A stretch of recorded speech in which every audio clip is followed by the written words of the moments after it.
Howdy again, everybody. This is Doc with ThoroFan, and back in the middle of August, I was lucky enough to be able to attend the Saratoga Gaming and Law Conference that happened this year up at the track in Saratoga in the middle of August, as I said, and it really covered a lot of very interesting topics. It's open to anybody who wants to pay the registration fee. It is not just for lawyers, although it is a CE event for lawyers that are involved in the racing aspect of things, but it does cover a lot of very interesting topics. So anybody who is interested, certainly look for it coming next year. It is a very, very different type of conference if you're a racing fan, but it does kind of open your eyes up a little bit to some of the other issues that are out there on the racing side, but also on the legal gambling side and the gaming side and kind of what's coming down the pike.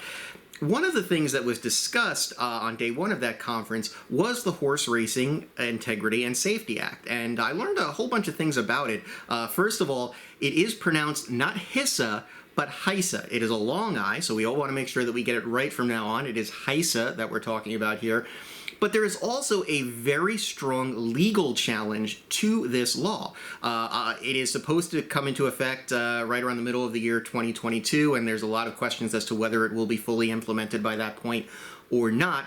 We really still don't even know what some of these regulations that the authority board is going to craft with help from the two standing committees. We hopefully will get a look at that if the timelines stay the way they are sometime in the late fall for us to get a first look at that, as well as maybe some insight into exactly how the fee structure for all of this with HISA is going to work. But as some people are aware, there is actually a lawsuit out there. There's a couple, but there's a main lawsuit brought by the National HBPA and a bunch of other HBPAs, state-level HBPAs, trying to declare the law unconstitutional and block HISA from coming into effect. And so I figured I would delve a little bit deeper into that and see exactly what their arguments are. So come along with me now as I dissect and discuss the legal challenges to HISA.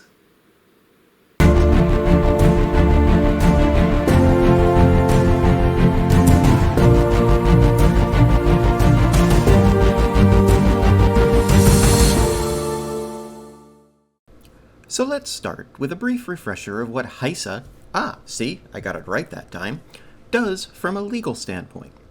The Act created a private, independent, self-regulatory, non-profit authority that will have the job of basically creating national regulations in the area of medication use and racetrack safety. In a previous ThoroFan video, we went over exactly how that will occur and be broken out. The lawsuit is being brought on behalf of the National HBPA and other state HBPAs that have joined in via the Liberty Justice Center, who is arguing that HISA not only is unconstitutional, but would set a very dangerous precedent if allowed to be carried out. There are four main claims that the lawsuit is making in asking that it be blocked and declared unconstitutional. Claim number 1. HISA is unconstitutional because it delegates legislative authority to a private entity. This is really the biggest argument that is being made and kind of factors into most of the other claims in the lawsuit. Looking at the Constitution, Article 1, Section 1 states, "All legislative powers herein granted shall be vested in the Congress of the United States." Remember that horse racing, by nature of the complexity of being intertwined with state government oversight via regulating the industry in that state, and federal government oversight that comes from overseeing the whole aspect of simulcast and interstate wagering, really is an industry that has a heavy government regulatory aspect to it. The lawsuit is arguing that the authority that has been created is not really a governmental commission because Congress has granted the power to create regulations to the HISA board, which is a private entity. And a private entity cannot have this power under the rules of the Constitution. It falls under what is known as the non-delegation doctrine, that simply states, federal lawmakers cannot delegate regulatory authority to a private entity. Now, the counter to this argument is that the HISA Authority Board is still basically under the control of a federal agency in the Federal Trade Commission, the FTC. And the FTC does have to approve all regulations that are put forth by the Authority Board before they become the law of the land, so to speak. Those bringing the lawsuit argue that the FTC is basically rubber stamping those regulations and that HISA has reversed the roles in who advises and who writes regulations. They contend the right way to have done it would have been to have the FTC themselves write the regulations and have the authority board provide input and advice on them. Under the current HISA statute, the FTC can really only approve or deny the regulations as presented, with suggestions on how to change those that it denies, a situation the plaintiffs are calling unprecedented in U.S. law. Claim number 2. HISA provides no intelligible principle to guide the FTC. This one is a little harder to follow, but basically, if Congress does delegate rulemaking authority to a public entity, in this case the FTC, it must also give that entity some sort of guidance in creating its rulemaking. So in addition to violating the Constitution by giving the full rulemaking authority power to the authority board, it is argued that Congress did not give the FTC guidance on how to construct these rules or what boundaries should be in place regarding these rules. Claim number 3. HISA violates Article 2, Section 2, Clause 2 of the Constitution. In addition to the argument that the authority itself is illegal because it has been granted powers that should not be granted to a private entity, it is claimed HISA went even further by taking away any possible government oversight to who is selected for the authority board. HISA created a situation where a small group of people who were rumored to be members of the industry who were in strong support of HISA, but no one really knows for sure, selected the members of the original nominating committee, who then went on to select the initial members of the authority board. At no time did the FTC or any other governmental person have any say in this decision process. They also could not deny the selection of any member since the law does not give them the authority to do so.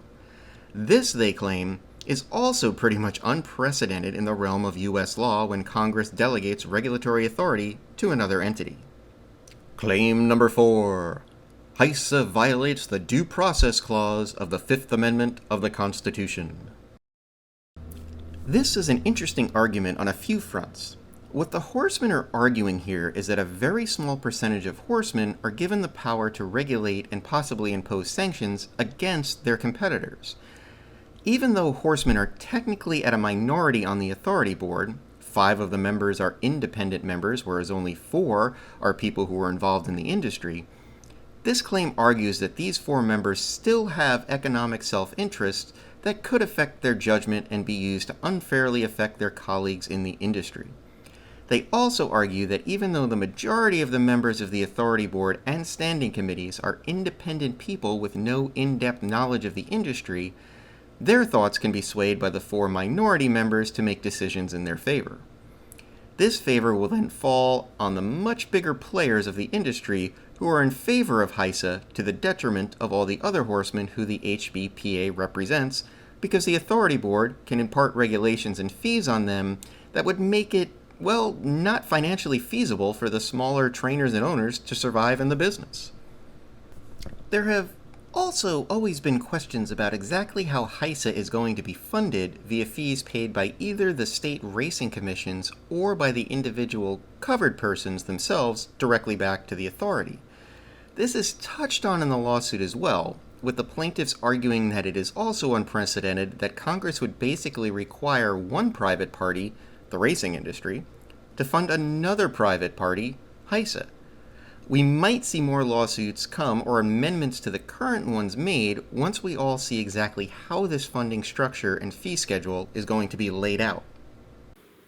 So hopefully that kind of gives a little bit of an overview of exactly what this lawsuit is about. And I'm not a lawyer, I'm not a constitutional scholar or anything like that, but if you listen to some of the people that spoke at this conference who are lawyers and very versed in this stuff, there is some legal standing here for what they are arguing, and it's going to be very, very interesting to see how this progresses through the courts, because it's pretty obvious that no matter which way it is ruled on in the court, it's probably going to be appealed, and it may be appealed all the way up to the Supreme Court.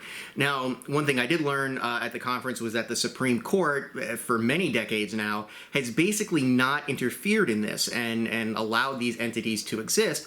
But it's a different court now, with the later appointees kind of tipping the scales more on the Republican side than the Democratic side. And so it would be very interesting to see if this was brought before the Supreme Court again, would it succeed, or would the justices still kind of follow the status quo of what's been ruled on in years past? So it's all going to be really interesting to follow. Again, I am not a lawyer, so please don't take anything I said in this video or anything as legal doctrine. A lot of the snapshots you saw were actually from the copy of the lawsuit itself, and if you just look at, and we'll put a link up at the end of this video, looking at for the Liberty Justice Center, you can search that and then search the challenge to HISA, and you'll see all of those things there. And we are going to focus in the next segment a little bit on exactly now the responses to that legal challenge that is being brought by these groups. So until then, I hope everybody continues to enjoy the end of summer, beginning of fall. It's certainly shaping up to be a very exciting time for racing, and hope everybody stays safe out there. And until next time, I am Doc for ThoroFan, and remember that the only place to get the most accurate, up-to-date information for the racing fan when it comes to this wonderful sport of thoroughbred racing is right here at ThoroFan.